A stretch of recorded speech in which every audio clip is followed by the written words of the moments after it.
Hey guys, welcome back. Let's talk Beyond the Gates for today, July 7th, 2026. It was good to have a week off of Beyond the Gates because then I could to regroup and then I can probably survive at least to the next break unless they do something really crazy. Yeah. But anyway, we today we are back with Beyond the Gates and we open up with Kat and Tomas. They are at the hospital, but Kat is being released. And so she's packing up all her cards and gifts and everything from when she was in the hospital. And Tomas is about to, wheel her out. And she's like, wait, what about my parents? And he's like, kind of like panicking because he knows that there's this party going on at her grandparents' house where everyone is waiting for her to arrive. However, um, he um can't spoil the surprise. So he's like, yeah, I kind of told your parents that you didn't want a big to do. Like, have you met Cat? Cat and big to do go hand in hand. They're synonymous. But anyway, so he's like, I told them that you didn't want a big thing. So, they're not coming or whatever. So then they go to leave, and when they're going to leave, Eva is getting ready to release as well, and she has like a bouquet of balloons. And so as Kat, Tomas, and the nurse are going towards the elevator, Kat realizes Leslie is there, and she wants to limit any kind of interaction with Leslie that she can. And so, like, Isaiah sees the panic in Kat's eyes, and he like grabs the balloons from Eva and he like pops one that causes a distraction for Leslie so that Kat can safely get into the elevator, and her and Eva look across the room and then kind of nod at each other, and then the elevator closes. So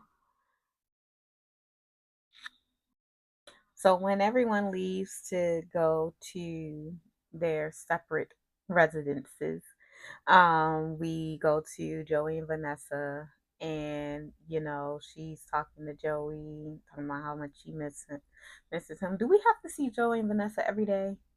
Like, I don't think that's necessary.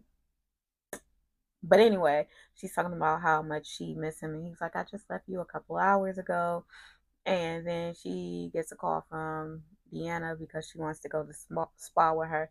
Deanna is all in the rekindling of the mother-daughter relationship as a way to kind of infiltrate the relationship with uh Joey, and it's actually working because we see that they are kind of at odds by the end of the episode because she goes to the spa with um Deanna, and they're talking, and Deanna says that she wants to work for her mom um over the summer. And she's like, oh yeah, I would love to teach you the business. And so when she goes back to tell Joey, the progress that she has made with Deanna, he's like, Deanna is trying to play you like something is amiss. Like, I don't believe that Deanna is just like over all of this and making nice. Like, he doesn't believe it. And she's like, I've been wanting this, this reconciliation with my daughter all along. So, like, I'm going to take this for what it is. And so he feels a kind of way. They kind of got tension now because she is for once picking her child. And Joey wants to be the only one. And that's not going to go over well with him. And we see that it's not.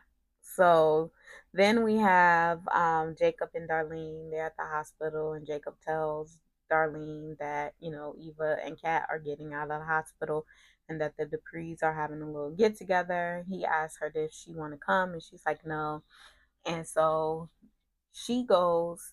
to Eva's house. She goes and cooks them food and takes it over to Eva's house, and tells her, to come by the house and, you know, get, make sure you recover and you have a bright future in front of you. We're playing nice. Being sick, I guess, helps one play nice. So while they're doing that, Jacob is at home working on the case, and Marcel offers to look over the case for him. And then he realizes that he's late to the party at Kat's. And then Marcel agrees to, look over the files for him and, go spend time with your loved ones, which I don't trust Marcel. So I'm like, okay, but we're gonna go with it because that's what we have to do.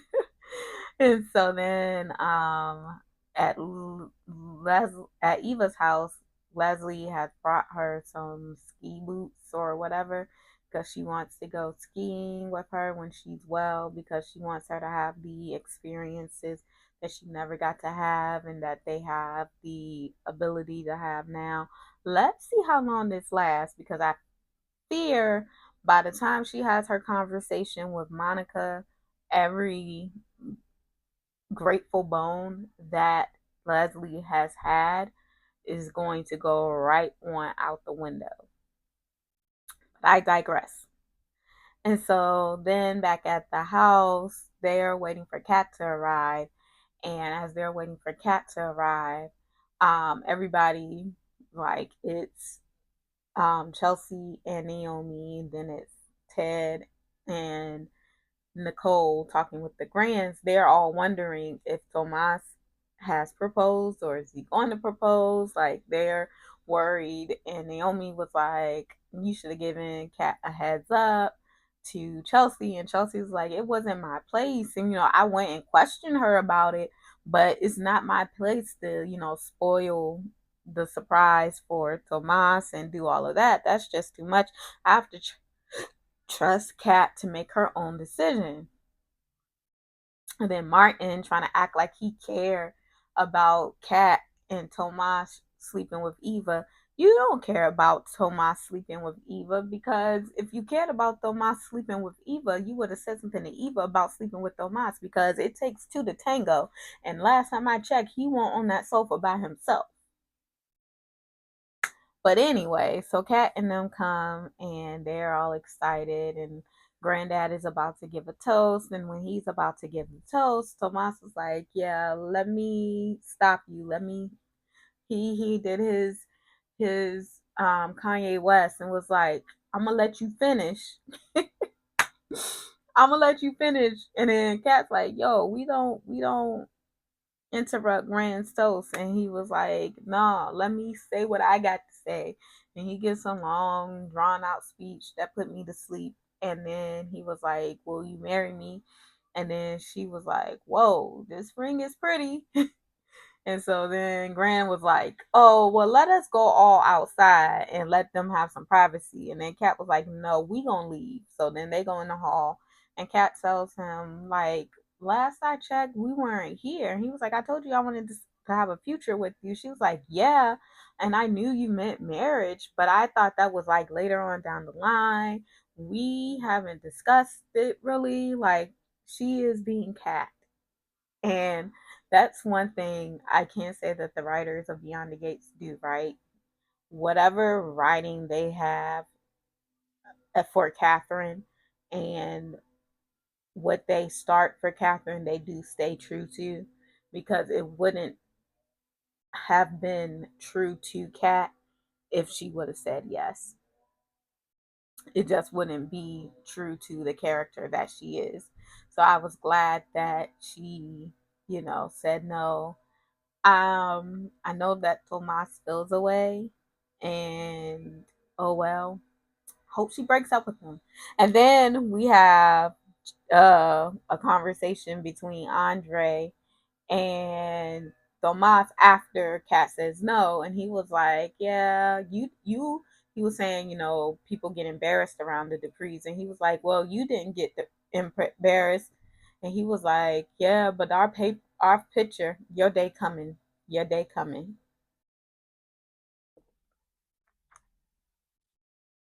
Let's talk Beyond the Gates for today, July 7th, 2026.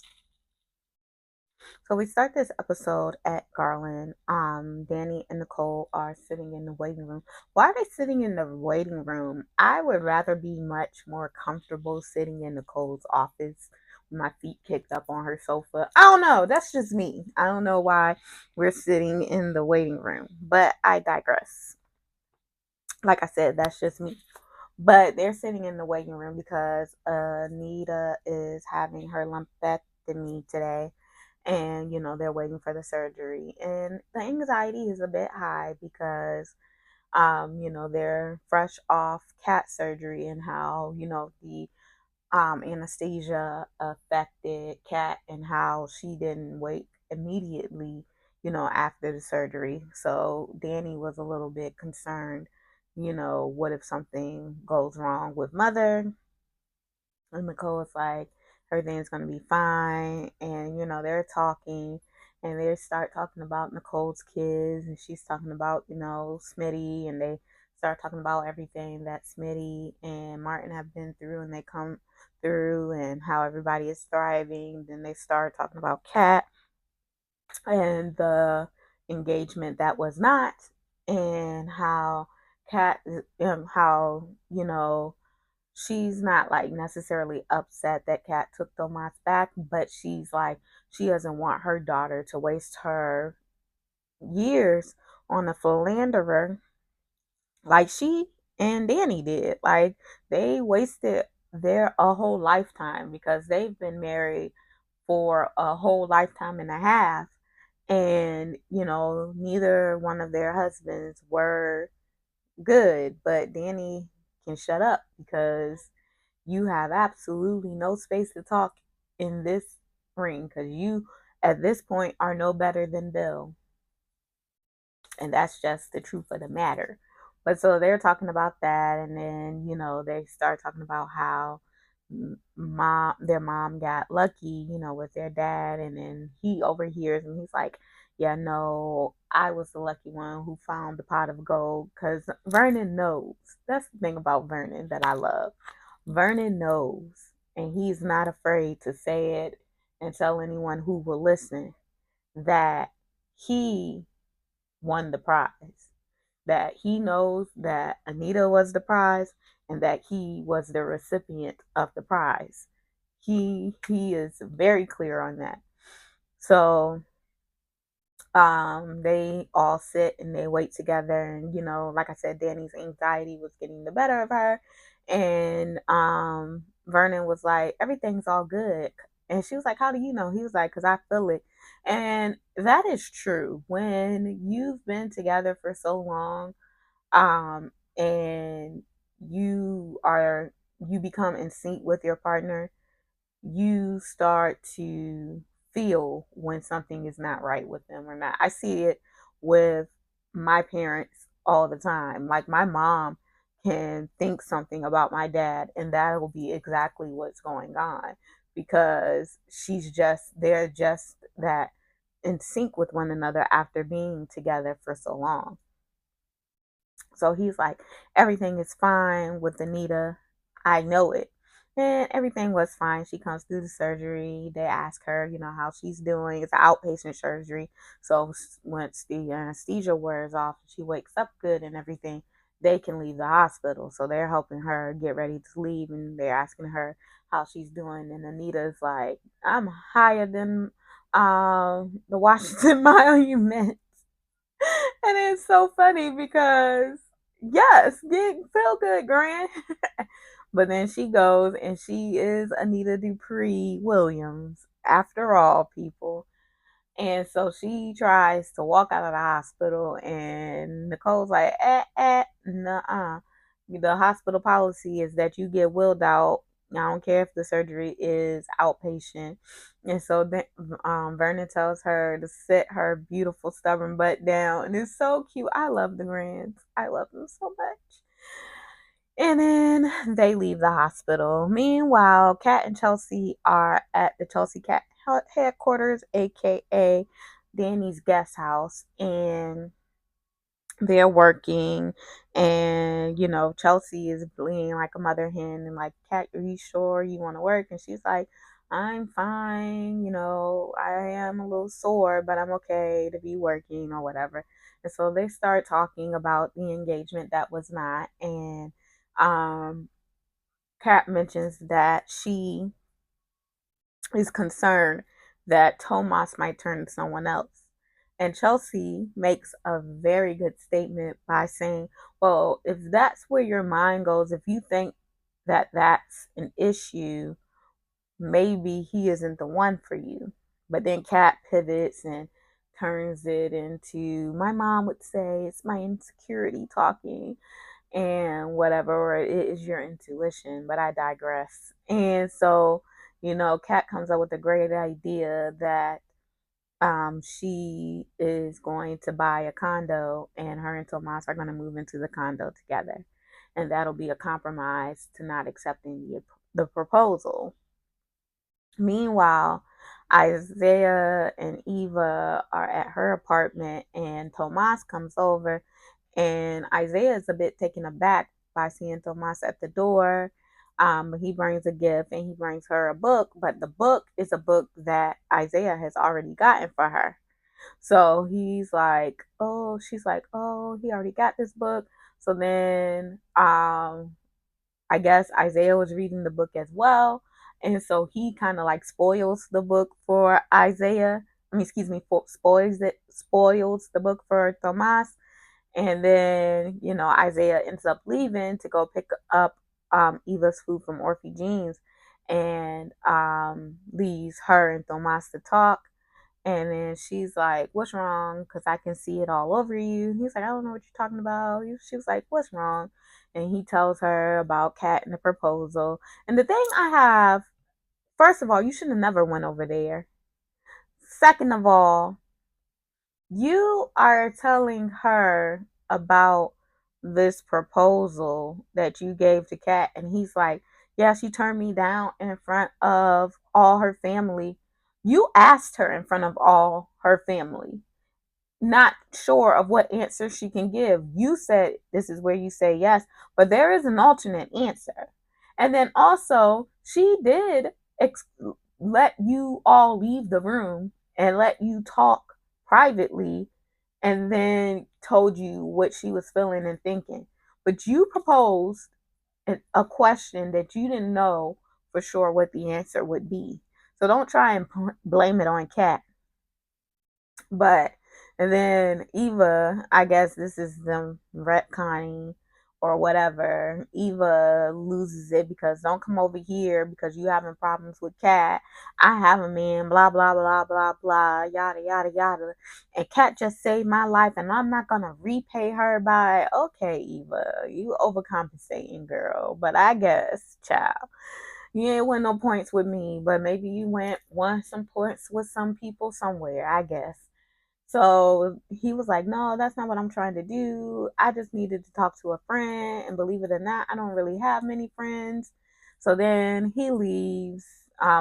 They make up, and then he leaves, and he goes to see Kat, and he tells Kat um, about his conversation with Eva, and she's like, yeah, you went to see Eva, and she was like, yeah, Eva made it clear that I should have never came over there with you. And she was like, yeah, I wish you would have said something to me about it.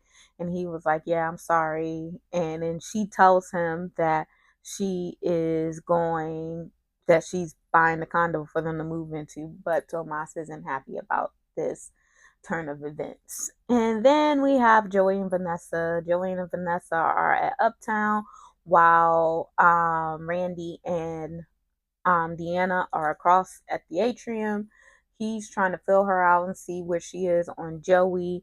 They're talking. She gets the call from Kat saying that she wanted to buy a place. She almost turns Kat down because Kat too finicky. And then Kat was like, no, I'm serious this time. And so she sends Deanna over there, and Deanna got Kat to put in an offer. And then she's trying to figure out how far Joey is going to protect them. Hey guys, let's talk Beyond the Gates for today, July 8th, 2026. So we start this episode back with Ashley and Grayson, asked for by no one. But they're at the hospital, and Grayson is looking for another gig because he needs money. Of course, that's why he was involved with the plasma ring in the first place, because he needed extra money to take care of his ailing mother. So, they're talking about that. Ashley, with her bird self, she offers to give him a couple of dollars. I can give you a couple of dollars. No, you can't. Do not do that. What is wrong? I'm sorry. Yeah, he's a man. He can figure it out. But anyway, so he was like, no, I said I was, struggling. I didn't say I was destitute. So thankfully he didn't take it. But anyway, so they decide to go to Uptown. Was she paying for the drinks? But I think the drinks end up paying for themselves, because when they get to Uptown, they have this raggedy bartender that can't get the drinks right, don't make the drinks right. He just can't do nothing right. He more interested in whatever is going on his phone.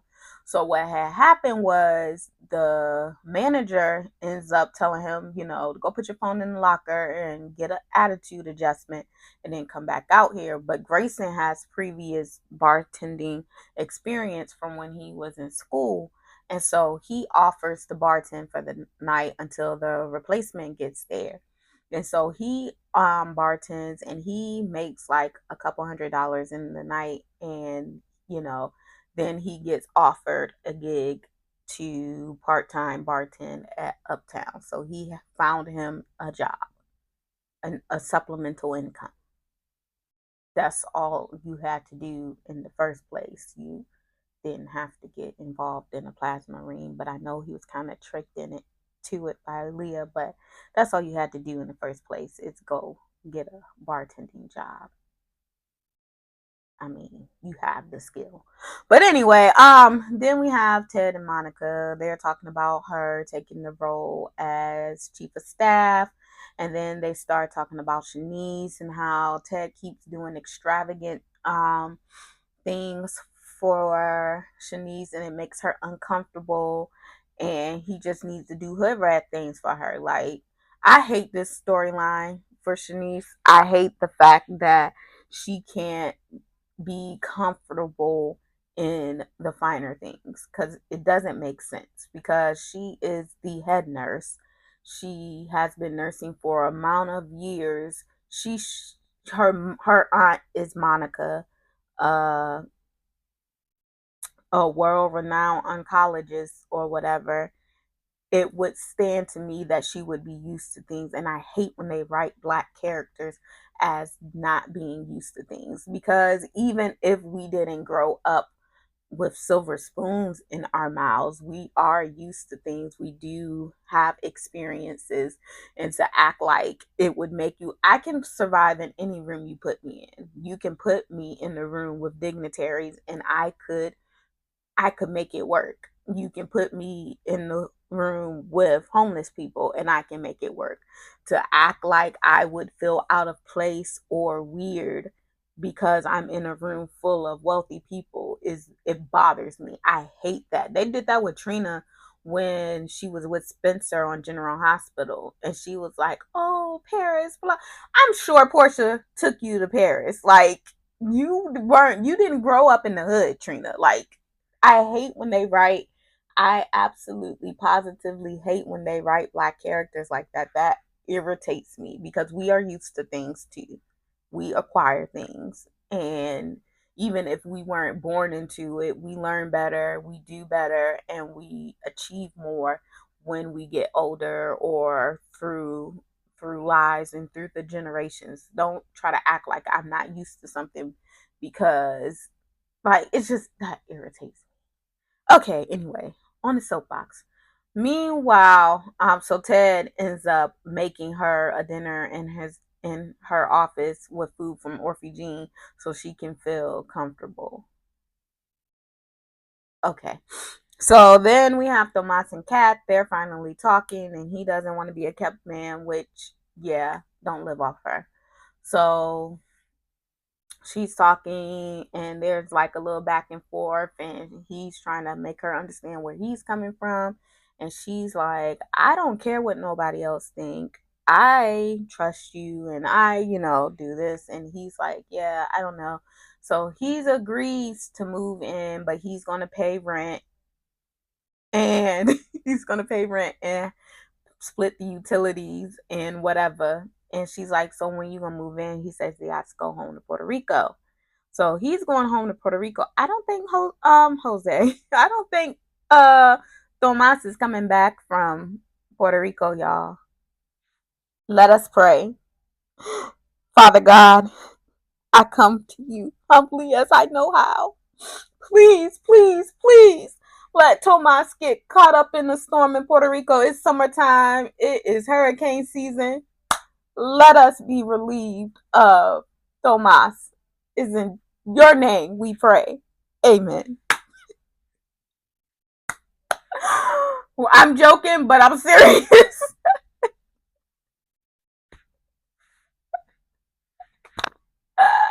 And then we see that Kat is very much still questioning the relationship because when Mona comes over to visit her. She comes over with Jan to visit her, and she brings her food from refugees that suits her diet or whatever because she's on a temporarily restricted diet because of the liver transplant.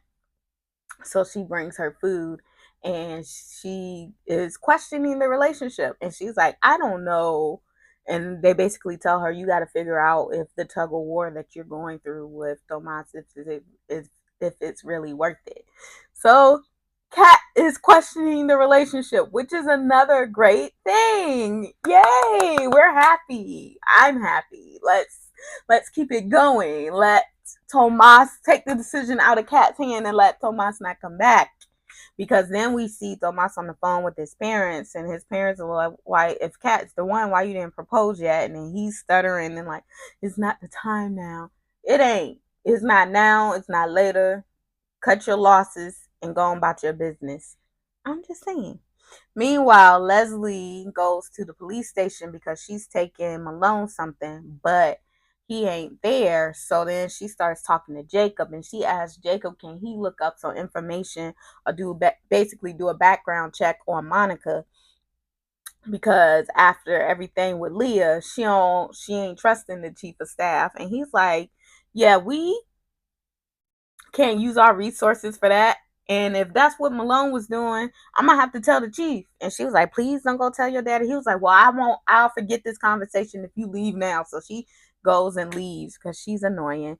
And then she goes to Orphe Jeans, and that's where she runs into Mona and Jan, who are having dinner. And Mona was giving Jan an update on her health. And then Leslie comes in, and she's telling the story about the tornado and Eva, because Mona says that she prayed for Eva, and she's glad that that she got the transplant and that she's doing well. And she tells her that she prayed for her, and she said, yeah, girl, I know God got you got God's ears, so thank you, and all this stuff. And so she goes into this very dramatic story, and tells about what happened. And then Jan was like, Mona tells her, well, start being nice. So then she goes to the hospital to meet with Monica. And then I'm mad about this. Monica tells her that she's cutting ties with the clinic. And then it turns out to be a joke that she was testing her to see if she had really turned over a new leaf like Shanice told her. No consequences for Leslie and Eva ever. This is the name of the game. Then we got Naomi and Jacob. They go out and they hang out and have a redo of their anniversary at Uptown. I could have lived without this too. I'm just mad because every day, every single day, Beyond the Gates proves why Never mind. But that was Beyond the Gates for today, and we'll be back tomorrow. Bye. Hey guys, let's talk Beyond the Gates for today, July 9th, 2026.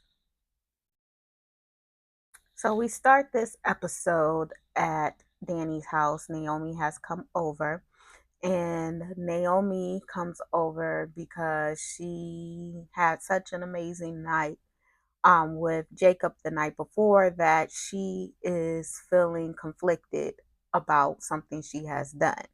And so she's talking to her mom, and her mom automatically jumps to the conclusion that Naomi has been unfaithful because you've been unfaithful, Danny. That's your guilty conscience speaking. And Naomi says, I'm not dad. I'm like you. No, no, Naomi, you're not like your mom because your mom's just like your dad. Your mom's a cheater too. And I said to my friend today, I said, Danny might not love herself, but she's a good mother. I have to give it to her. That's her redeeming quality for me. She is a fierce lover of her daughters and of her niece. Like she don't play about them. And that's why I will always love Danny, even though she got questionable actions and choices these days. So anyway, Naomi's like, yeah, no, I didn't cheat on anybody, but I lied to you too. And she tells her mother that she has the BRCA gene. And so Danny is upset and she's like, I understand that you needed to, come to grips with this yourself. So, she's not holding it against her that she lied, but she's feeling all the feels, but she also knows that this isn't about her and she has to be there for her daughter. So I like that because Danny's personality is big and her reactions can be big too, which is partly why Naomi was hesitant in telling um Danny about her being tested for the gene. However, Danny was able to reel it in and really be there for her. And she, was like, how am I going to tell Jacob? And, Danny even was like, look, you can tell him he's going to love you. He loved you. Let him show you how he loves you, all of that. And so she went home. And meanwhile, while they were at the house talking about that, Andre and Jacob were at the country club and they were playing basketball. And Jacob was saying how, for the first time since he's been back home, he actually feels like himself. And, Andre suggests that in the future, they invite the women and, they razz each other, but it's all good. Jacob goes home and Naomi is there waiting for him, and she tells him that she has the BRCA gene, and he's taken aback, but ultimately he says that he understands, and they're talking through it, and she's saying that she has come to a decision how she can make the risk as minimal as possible, and that is by having a double mastectomy. And so we don't yet know what Jacob's reaction is going to be to that today. Excuse me, to that, but that's where we left off with them. Meanwhile, back at Danny's house, Danny up there trying to pick a fight. Well, not trying, she did, because that's what cheaters do when they. It's so crazy when cheaters are feeling the guilt of what they do, they pick fights. And so Danny picks a fight with Andre because she tells him about Naomi. And he's, trying to suggest maybe, she looked at some drastic measures to potentially, alleviate her risk. And she's like, look, I'm watching my alcohol intake. I'm eating a lot of vegetables. I'm doing all I'm willing to do. And he's like, well, maybe we should just look. And she said, you've been on that Google machine. I said, not the Google machine. But, and so she gets mad because she's like, I've made my choice. And since you can't accept it, I'm going to go talk to someone who can. I don't know who she's going to talk to, but okay, Danny, you were doing entirely too much because y'all were just having a conversation. you were upset and he was trying to talk to you about it because you all haven't really discussed the BRCA gene since you found out that you had it. Like, so he's trying to discuss it with you. But okay, go off, Danielle. Meanwhile, over at the Brownstones, Smitty, Martin, and Samantha are at home, and they're asking Samantha if she just woke up. She's like, no, she filmed all her, her content for Chelsea Cat for the week. She filmed it all this morning, and she tells him that Tyrell left early, probably gone to meet with Jessica. And she also tells him that, Jessica is going to break up with Tyrell at the end of the summer. And he thinks that he can try and romance her into not doing so. And so they're a little bit concerned about Tyrell and what he's trying to do. Meanwhile, Tyrell and Jessica are at the country club, and all Tyrell can think about is sex. Sex, sex, and more sex. I mean, I guess it's not abnormal for an 18-year-old boy, but we know that he is going to try and sex Jessica into submission, which is crazy. Remember, I don't know if y'all saw that show. It's a show on Netflix. It's called Forever's with Levy, Simone, and I can't think of the guy that plays Justin in the show. But when she was going away to college, she was going away to Howard, and he was supposed to go to school in Chicago, but he ended up staying at home. But he was trying to get her pregnant to keep her from going off to school. This is what Tyrell is giving. And so they're at the country club, and they're trying to make a plan so that they can, meet up and have sex, but nothing aligns because her mom is using the beach house. Her dad is going to be home, and then, it's all those people at his house. So it's not really working. So he was like, well, maybe we can do something else. And so they decide to go get tattoos. And so they go get tattoos. Meanwhile, at the Grand's house, Kat comes in and she tells the Grands that she's bought a condo and she's moving out. And Anita is sad because she's not ready for her to go. And although we know that Kat and Anita were close, because she's like the baby grandchild, she is the family's baby. So we know that they're close, but her being there during the time that Gran was sick, they've gotten closer. She got Anita listening to podcasts, true crime podcasts, and everything. Like, they've gotten closer, and so she's a little bit sad that Kat is leaving. But Vernon says it is time for Kat, and Kat feels it too, for her to go live in her independence. And so she is excited about it, and she goes over to her brother's house because she wants to apologize. Now, in my humble opinion, Kat has nothing to apologize because he attacked her in the hospital. But I digress. And he ends up apologizing to Kat, but he can keep his apology. His apology means nothing to me. I was not moved by it, and it's still F. Martin. Sorry, not sorry. And so, they're talking, and she's telling how, she has more empathy for Eva, and how her and Eva had a discussion and they both have a better understanding on one another. And then here he goes trying to push it because he's just like his father, talking about well, are we a step closer for y'all to y'all being real sisters? And she's like, yeah, no, let's not push it.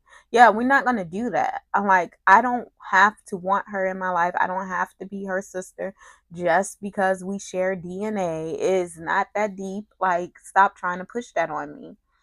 And so while Kat and is sharing all of that, Tyrell and Jessica come in and they show off their tattoos.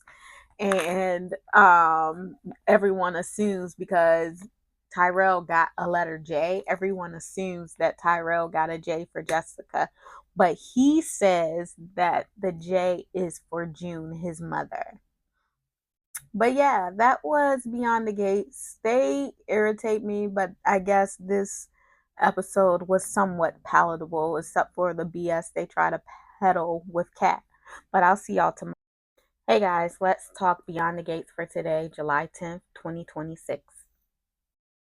So we start this episode with Isaiah and Eva, and Eva is basically begging Isaiah to let her get out of the house and walk. And he's like, no, the doctor said you need to rest. And she's like, but the doctor also said I can get my steps in. Like, I just want to go walk. I will walk slow. I just want to go out. I need to go outside. I need some air in my lungs, like outside, fresh, good God's good air. Like, I need to go outside. And so finally he acquiesces and they go for a walk. And then she feels good about having had the walk. And then we have Darlene and Leslie. They're at the atrium. And Darlene sees Leslie and she tries to go the other way because if we can avoid having a confrontation with that one, yes, let's do so. But I want to preface this before I tell y'all what happened.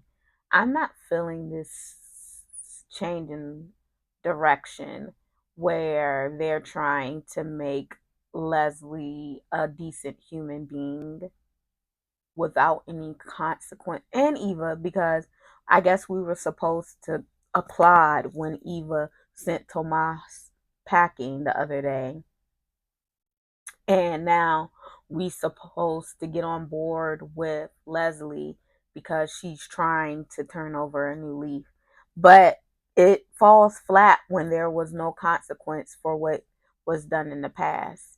I was just comparing other soap operas to Beyond the Gates, and the guys that did the wrong, there is some kind of consequence for what they want, even if it's not jail time. For instance, Drew did a lot of bad stuff. He was blackmailing on General Hospital. He was blackmailing. He was, doing different things. And even though he didn't go to jail for any of that, he's been suffering for the last month locked in because his wife stabbed him in the back. And then he found out that his wife actually was the one that shot him twice. Like, he got shot. Now he's been locked in for months. Like, he had consequences for the actions that he's done. Now, I don't think that he'll come out of it and be any different than he is now. However, he did have consequence for the things that he has done.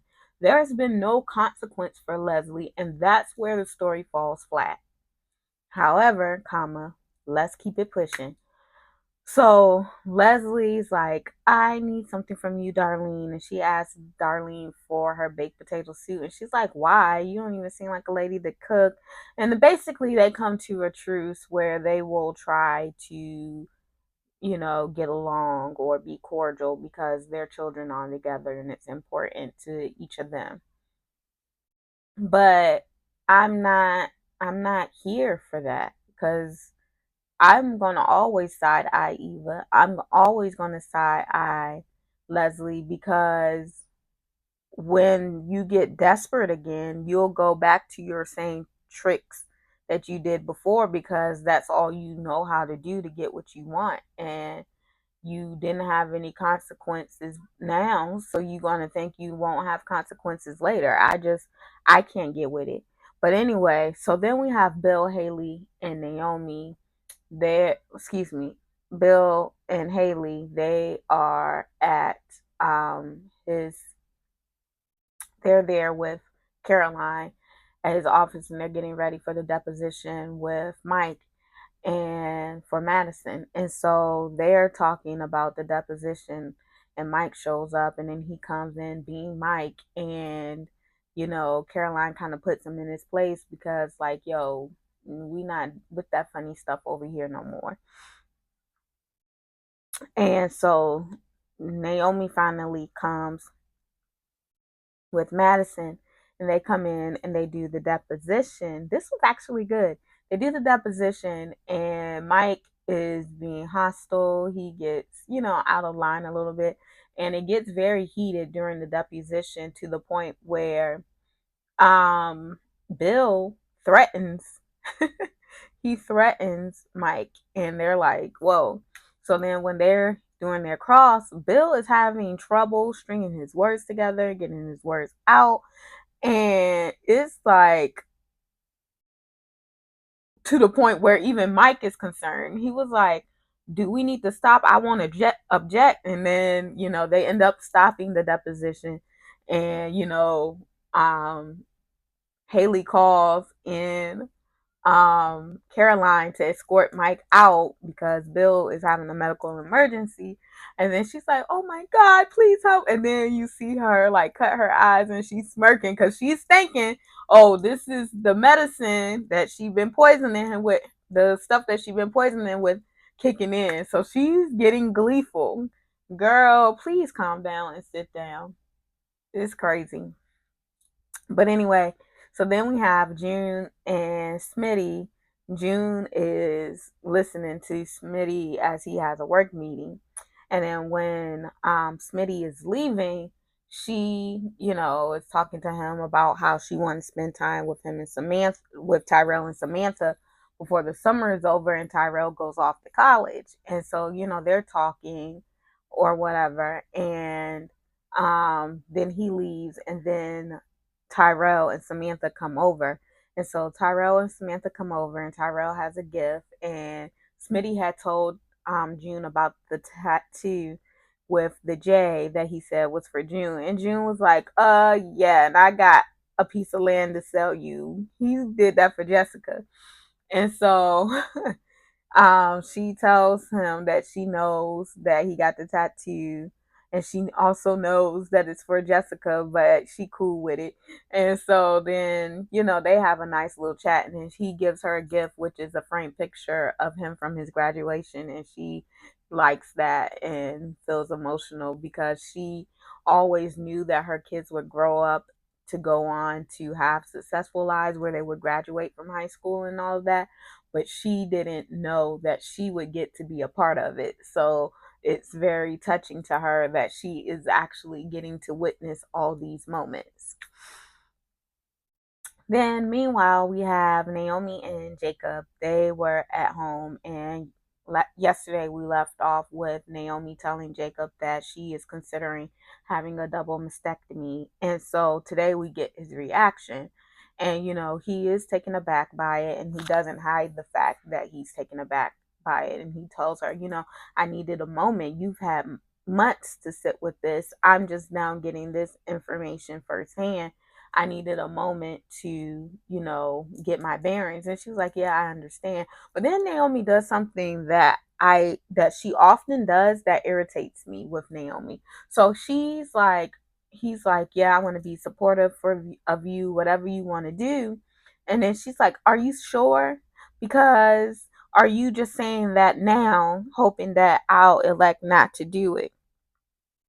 She never takes Jacob's word for what he says, because it was the same thing with the baby thing. He was like, yeah, I was cool with not having kids, but when presented with the fact that we might have kids, yeah, I can admit that it did intrigue me, but if that's not where we want to go, then that's fine. But she's like, no, it's not fine. She's like always second guessing him when he makes a statement, and that is annoying. Like, take the man for what he says. It's like you want to pick the fight. You want there to be a fight.